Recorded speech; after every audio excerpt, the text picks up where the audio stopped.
Hey, everybody, a day later than usual due to the Kings and the Sixers early start yesterday. Sean, good to have you on. How are you today, buddy? I'm good, man. Good to be on with you, Grant. Thank you. Sean, when did it become fashionable for coaches to chase points in the first half, particularly of big games, championship games? And we saw it both games on Sunday, but I just don't understand it. It makes no sense to me. Yeah, I'm with you. I think time and a place. I understand in the middle of the third quarter, you're down two, and it would make. I mean, if you're down two, you kick 1 point, 2 point. It makes no sense not to go for two. Then, right at that point in Right, time, sure. you start to limit possessions, and you say, okay, we're down to a handful more. I'm with you. I think it's become fashionable.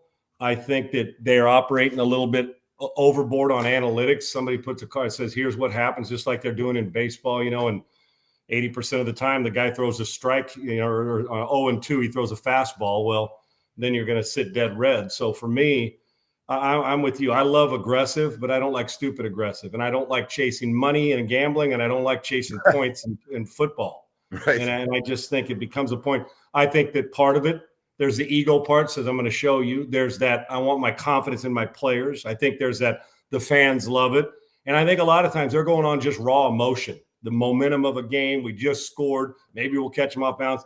And I think sometimes they get a little too cute, and it pays off, for the other team. And when they get too cute, it backfires. There's a time and a place, and I think when that is. But there's got to be feel and analytics mixed in, and also the situation and the time of the game. Grant, is so important. Situational football, and for instance, when you do it against the Chiefs, if you don't execute it, their situational football is better than anybody on the planet. Hence why they keep winning. So you've got to be smart, and I think a lot of it is this day and age. We get a younger brand of guys who say, you know what?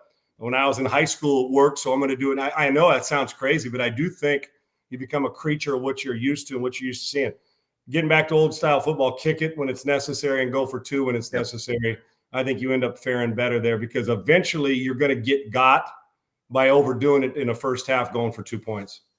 I don't have your complete history in front of me at USC. I know you played with great players, guys that are in the Hall of Fame or will be in the Hall of Fame. But with that said, I know that there was an expectation and a feeling in the locker room that before Saturday, you thought you were going to win and had a feeling that you kind of knew you were going to win. Is that right? Kansas City right now? Because they don't seem to ever beat themselves in these big games, right? You have to beat them. And then people talk about the officiating. We can talk about that in a moment. But that feeling, Sean, that almost like we know we're going to win. It doesn't matter what the situation is. We know we're going to win. You've kind of experienced that in the past. And when I went to SC my freshman year, and we've had conversations, and my buddy Mike Lamb and the rest of, and Greg, and Greg, and Cowett, and we when I was a freshman, when you think about our roster and the Grant, real quick, with John Robinson, Hudson Houck, who's a Hall of Fame offensive line coach, Dave Wanstead, Chuck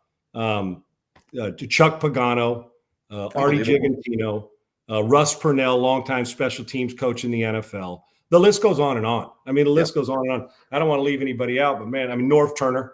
I mean, we were friggin' loaded. R.C. Slocum. I mean, it's crazy. Yeah. And so that's a confident that they, great coaching staff, but Chip Banks and Roy Foster and Marcus Allen. I mean, when we walked down the tunnel, every time when we showed up that year, and we got beat. And one time we might have got a little full of ourselves. It would cost us the national championship. But every time we practiced going into a game, not only we know we had a chance to win, we believe it was, you're going to have to knock us out. If you hang around with the champ and give a standing 8 count, we are going to get you. That was the feeling. I'm sure Saban's Alabama teams went through that. I'm sure for a couple of years now, Kirby Smart's teams, it does. And it's not, while it may sound arrogant, but I never went into a game, especially my freshman year and times my sophomore year when it was the first 7 games, we were 6-1 or what have you. I never felt like we were an underdog, even if somebody thought we were on the road. I felt like you were going to have to beat us because we weren't going to beat ourselves. We knew how to physically manhandle you. And then, it's cyclical, but then it was. And so the Chiefs, think about the coaching staff, a great defensive coordinator, a great head coach. You got a quarterback. And in truth, even if roster changes happen, the key components on that team, Chris Jones, Patrick Mahomes, Kelsey, solid offensive line, 2 great, a coordinator and an offensive play caller who is the head coach. And you think to yourself, Well, you can't hang around with it. You may hang around, but you're going to have to knock us out like you do in heavyweight boxing, or the all the calls or whatever. It's just going to favor us because I don't know if it's in the atmosphere. You know what I mean? That look, you got to knock the champ out, and because if you don't, they hang around. And there's not a time in the fourth quarter when we had the ball back then, and when this team has the ball, whether you like them or not, if you're on the team for sure. Even sitting in my living room, I felt like, okay, even Buffalo, man, you're rooting for maybe somebody different. If it's close and they're in it and they got the ball in a one-score game, there's no question in my mind they're going down to score and win or get a stop somehow. Yeah. You'll have to go through that. I mean, hell, Vic Fangio and on their defense and the defense with Spagnuolo, we got two of the best defensive coordinators on the planet in this game. Yep. Now who's going to make that play? But I assure you, there's probably a little bit more, and with Barkley, there's a lot of confidence on that Philadelphia team. I would imagine there's probably a little bit more, well, I think we can, where in this big game where Kansas City is right here saying, we know we can. And the great thing about them is they don't let it affect their preparation where they go into a game arrogant and they don't execute.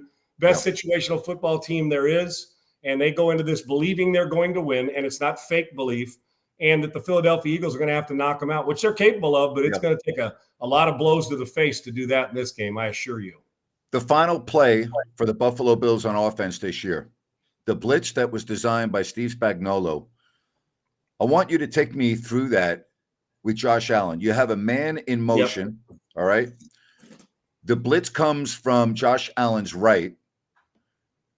Did Allen was it just so well schemed that Allen couldn't react to it in terms of blocking assignments and what he saw? Because as you know, the motion man stopped and came back the other way and was wide open, but that still would have been a hell of a play by Allen. So take me through that from a quarterback's eyes. Yeah, and the Spagnuolo is brilliant. We've talked, Grant, and I tell everybody I think he's the best big game defensive coordinator we've seen in a long time. Yeah, and he's got the trophies to prove it. In that game, they do a lot. Josh Allen's good as an east to west escape by, but they came with a lot of, they'll show you an A gap blitz and they'll bring somebody off that slot to the wide field, and then they'll bring somebody, a linebacker, or they'll walk up tough and make you step this way and bring somebody else. They do a lot of that stuff. Where inside the box, you can see their blitzes. Safety blitz for run, where a linebacker or a defensive tackle, Chris Jones, will use them up, and bam, there's that little goal hole. He gets skinny and forces them out. What he did on this that he didn't do the entire game, he saved it for the right situational football. Right. It was a corner blitz. And normally corner blitzes, you remember when Rondé Barber was with Monty Kiffin off the slot? Sure. Yep. And Rod Woodson came off the slot. Played against both of them. You had to account for them all the time. But they are closer to the quarterback. Now, in college, you see a lot more of it, Grant, because the hash marks are wider. And we call that, and Greg Cowett was boundary corners. And my guy Matt Johnson were there on the boundary. You're into the boundary. It's a shorter to come. So you'll see a lot of corner cats is what we call them from the boundary. And the safety has to go over and cover up for the corner so you're not leaving an unblocked man. Well, this was brilliant because nobody had prepared in this one for a corner blitz from the middle of the field. And it's a long run to get there, unlike where you would in the boundary, because the hash marks are more in the middle of the field in the NFL. He dialed it up on 4th and 10 plus. Corner cat, you're not looking for it. It forced him off his mark. He may have been able to step and do something else, but the natural reaction is, oh my gosh, because he came, the motion went, but they timed it perfectly where the corner cat came and the safety was in the middle of the field, ran to cover in case you threw a hitch route hot read, so he closed the gap so you weren't playing in space. It was brilliant, and Spagnuolo was gambling on the fact that Josh Allen was going to not be paying attention to the corner blitz and then have to move, and he still made a play. The ball should have been caught. You and I both know it. But that corner blitz is one that he saved for the right time. Now, if that's college and you're into that boundary, you know what you're doing? You see the safety walk over, automatically it's a different look. You say, corner blitz, you raise up on one step, you throw the hitch route or the side adjustment, and now you're on the safety in the open field with the receiver, and now he may miss and you may go score. That's the chance you take when you play man or zero coverage or blitz a corner. He called it that one time, and it worked because nobody prepared for the corner blitz in the end. We rarely see an outside receiver corner blitz. They're usually with a nickel or dime off the slot, and that's exactly how that came about. Balls to call it, but also understand and study and tape all the time. Spagnuolo looked and said, they're not going to see this corner blitz coming because rarely does it happen from the outside receiver. And it worked to perfection for them, and it forced him off his mark, and he didn't get all that he wanted on the throw, and the rest is history. All right, so you have these two defensive coordinators you were talking about with 2 full weeks to come up with their game plan. Let's talk about Philadelphia's running game against Kansas City's defense and what Spags will try to do. Do you think the Chiefs' defense will be able to contain the running game enough of the Eagles? Grant, I can promise you this game plan that they're putting in this week and next week when they do it and get back to a normal practice week is that everything they will do, however they get to it, will be designed to make sure Saquon Barkley does not dominate the game. I don't know if you can stop him, but if you can keep him under and contain him and not give up one of those home runs that they seem to hit every week, what a season he's had, it'll be a different game. Then you're forcing Jalen Hurts to beat you with his arm. Okay, with his arm, because he's not going to beat you just with his feet if if they're not running it well with the running back. So he's going to have to be two-dimensional with his arm, and he played his ass off last week. If he throws it like that, and it'll be different with Spagnuolo defending. If he throws it like that, they'll be in it the whole time. Or if Barkley goes off, it's going to be one up and down football. It'll be great. But I can tell you, like the Belichicks in the world, the best I've ever been around do this. They say, your best is not beating me. After that, somebody else is going to have to do it. Now, here's the quandary you're in. You're going to do that. So you're going to zone, you're going to blitz in the run game. You're going to put 7-8 guys down. So Barkley has to play sideways instead of get his shoulders turned up, and you got to hit him and you got to swarm because one guy, he's strong enough to get through anything. What happens with that, they're going to see some man coverage. And in truth, Devontae Smith and A.J. Brown are 2 of the best combo we have in the league. So they're going to have a shot in this game to make some plays down the field. Because if it's, Spagnuolo is going to say, that guy stopped, I'm daring you to beat me. So they're going to see some man against some pretty good corners in Kansas City. And he's going to have to hit some chunk plays and some explosives on that, or get a catch and a run on a slant route with all that pressure, get the ball out quick. Because Spagnuolo's not, put it this way, if Barkley comes in and dominates the game, Philadelphia is probably going home with, unless, of course, on the other side, Mahomes throws for 450 and they do that. But Spagnuolo will go in. The goal will be make you one-dimensional, and I'm betting on the fact that Hurts isn't going to hurt me as much as Saquon would, even though Hurts played well last week. It's a risk because of the good receivers, but you're going to pressure them on the outside and make sure they don't get a free run off the line of scrimmage because then you're in trouble. So that's what he'll do to defend it and make sure he doesn't beat it. And on the other side, obviously with Vic Fangio, it's not the run game. It's the it's all the formations and groupings and the Kelsey in space. It may not look pretty doing it, but they always find a way in situation football. For him, you want 3rd and 8. You don't want 3rd and 4 because what they'll do, they'll take a simple screen completion. It'll get to 4th and a half yard and at midfield, and they will go for it. And they're not afraid to. So it's a great cat and mouse and chess match against what I would consider 2 of the 3 or 4 best defensive coordinators on the planet right now. All right, we'll talk more about this matchup next week. I want to get to the Raiders. I would assume you're happy with Pete Carroll. I think this is finally a coach that you really can't criticize because the Raiders have been open for criticism a lot with their coaching hires, but not this time. Yeah, and you know what? He's used to, and he understands structure in the building at SC. Of course, I love it. My alma mater and my all-time team, the Raiders. You saw what he did going to Seattle and brought it together, had helped say in the personnel so he could get the type of people he wants to run his defense is where it's going to start for Pete. On the offensive side, listen, Grant, you know the continuity. Pittsburgh all the years, Kansas City, what they got going now, New England. You got to have a front office that gets you players, and hopefully they'll get it. And Mark Davis, this may be a sign that he's getting out of the meddling way because he's not bringing in a guy who's a yes man. So that's a good thing, that football guy. But great assistant coaches are going to be paramount, but you got to get the quarterback. You got the head coach. You got to get front office structure. The continuity there, they're going to win more games, and it can be a quick turnaround if you get 3 or 4 of the right players. Max Crosby's a hell of a player. They've got some good ones. They got to get whoever they're deciding under center is going to be a dominant player for them. But getting Pete Carroll there, it adds energy. For a 70-plus-year-old, he's got as much energy as any 30-year-old in the league. So that'll be good for them. And you've got a guy who will challenge the establishment and think outside the box in Pete Carroll.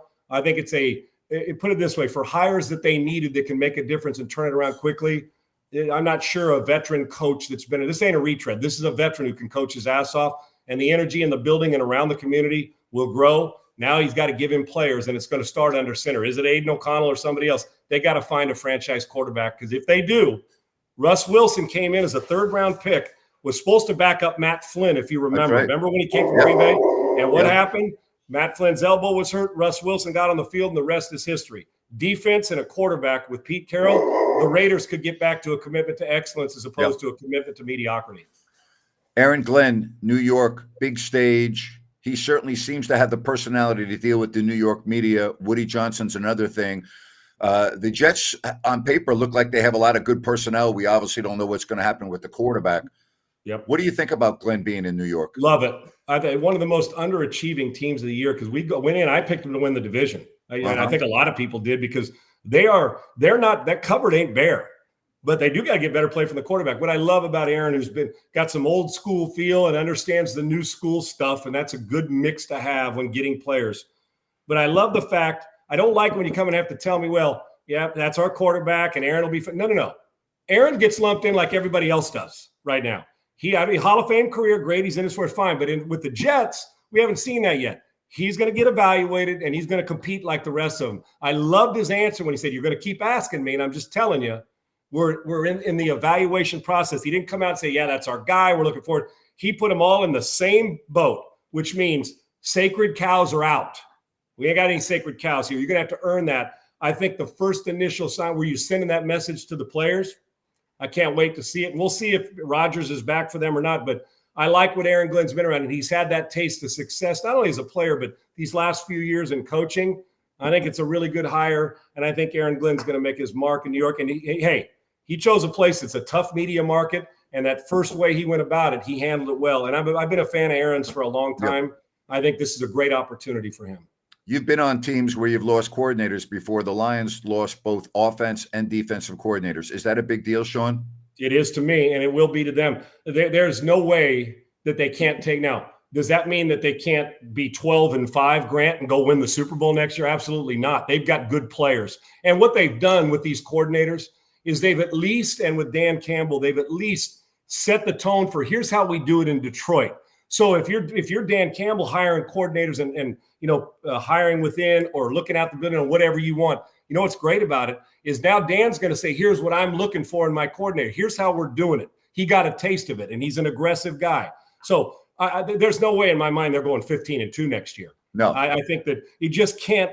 Grant, that is coaching is so friggin' important at that. And even if you get guys that are great, there's still going to be a verbiage adjustment there with the players on both sides. There's still going to be even if you say Ben Johnson was aggressive, the same guy's coming in as aggressive. But guess what? It's still not the same. It's somebody different. And maybe one player loved one, doesn't love another. There's going to be an adjustment period. I think Detroit's going to be really good. But do I think they take a step back before they take 2 or 3 steps forward with this? Absolutely. Look what happened to Philly. Super Bowl, lost both coordinators. They went to be head coaches. They're still head coaches. The next year, they hired 2 other guys. They were both fired, one during the season, one at the end. They went and got Fangio and Kellen Moore. It took them, and now they're back to being Philadelphia and back in the Super Bowl. So, yes, there is a learning curve and something that can be devastating if you let it. And I don't think we put enough emphasis on the fact that this is serious stuff. 2 guys left to be head coaches, and they're taking some other coaches with them. Yep. So that also comes into play. It'll be an interesting offseason for Detroit and the way they're going and what they do come free agency. And getting Hutchinson back will be a great for them next year, obviously. Sean, the Houston Rockets, 32-14, second in the West. Truly, I think they're the best story in the NBA this year. It's unbelievable what they're doing. It is incredible, Grant. Real quick, think about the coaches here. Kelvin Sampson, you know how good he is, Grant. Yep. Joe Espada, playoff second-year guy. D'Amico Ryans, playoffs 2 years in a row, second-year guy. Ime Udoka in his second year. And last year, the temptation, Grant, there was temptation in talking to the city about moving Jalen Green before the All-Star break. That's temptation. Right. Yep. They decided sometimes the best thing you do is nothing at all. They decided to stand pat. And what the biggest change is, there is accountability with Udoka. There is buy-in on the defensive end of the floor. They can beat you in a low-scoring one, and they can mud around, and now they're beating you in a high-scoring game. And, Grant, my favorite thing is one night it's Dylan Brooks hit 30-plus 3 nights ago. They're going on the road and beating the big dogs, Cleveland, Boston.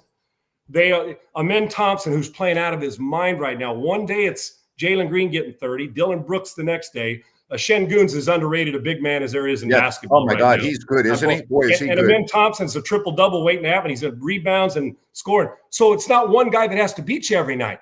When you're at your best, like when Golden State was doing their thing, Draymond, 4 or 5 different guys can beat you.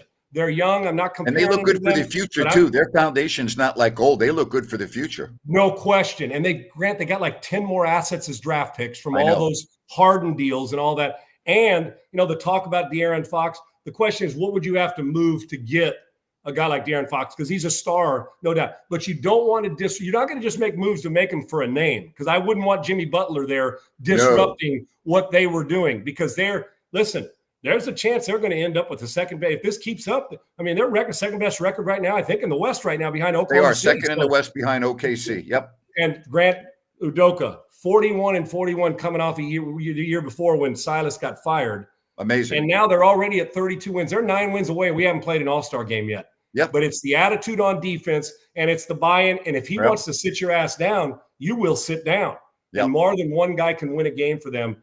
If not this year, Grant, I'm just telling you, this team's really, really close to being a major consistent threat in the West.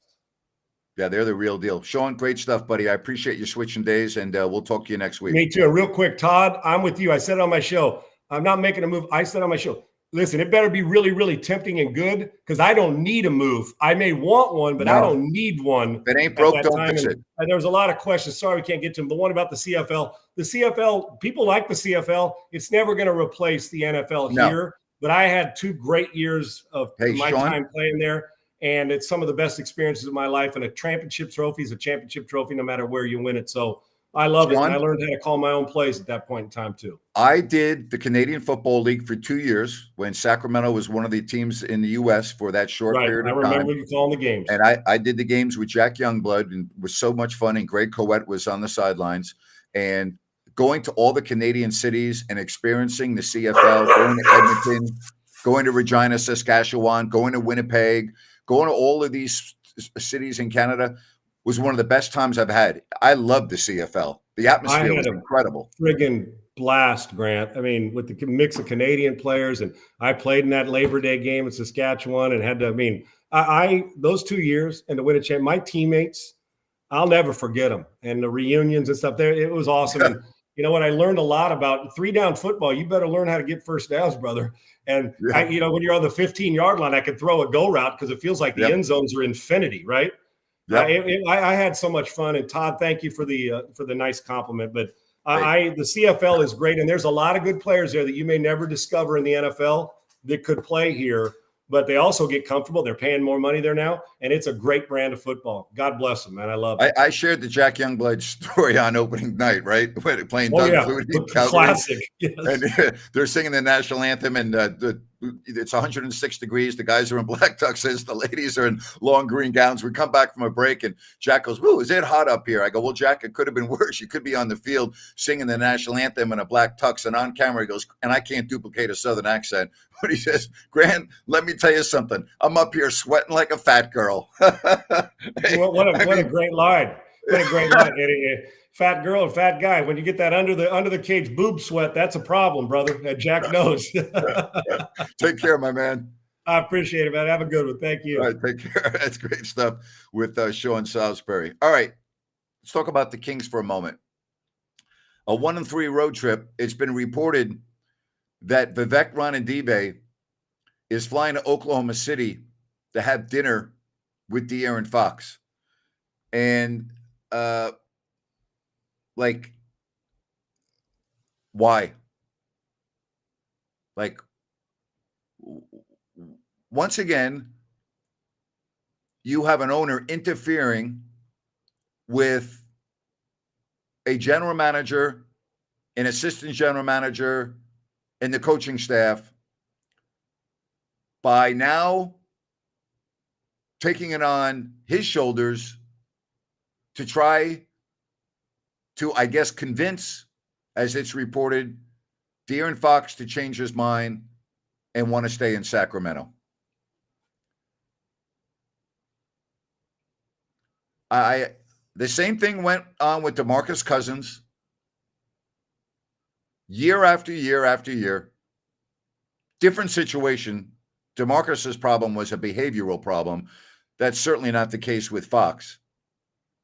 But it's just like it never stops. You know, it never stops. And here's something else. A story like that should never, ever be made public. Never. If Vivek Ranadive wanted to meet with Fox, it should have been done in complete privacy where nobody finds out. How is it that that leaked out? How is it that that is now public? Right? Why? I don't like it. I really don't. Meanwhile, the Kings are getting ready to take on OKC on Saturday. Then they play Minnesota, and we'll see what happens. But Oklahoma City lost in San Francisco last night to the Warriors. Steph Curry hit the game winner. Didn't matter that Shai Gilgeous-Alexander had 52, and after the game he said, it doesn't matter, we lost.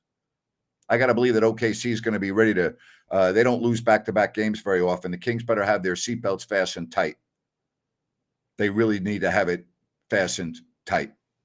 So, you know, as far as the Kings and where they're at right now, I don't think they're playing well. And I'm not a fan of the owner flying to Oklahoma City to reportedly have dinner with De'Aaron Fox. Not a fan of that. Not a fan of that at all. Trade deadline's coming up in a week. We'll see what happens. Kings are 10th in the West and not playing well right now. That's what we do know. Thanks for joining us. Love talking NFL with Sean. Thank you for everything that you do. Enjoy the rest of your Thursday. We'll talk to you later. Bye-bye now.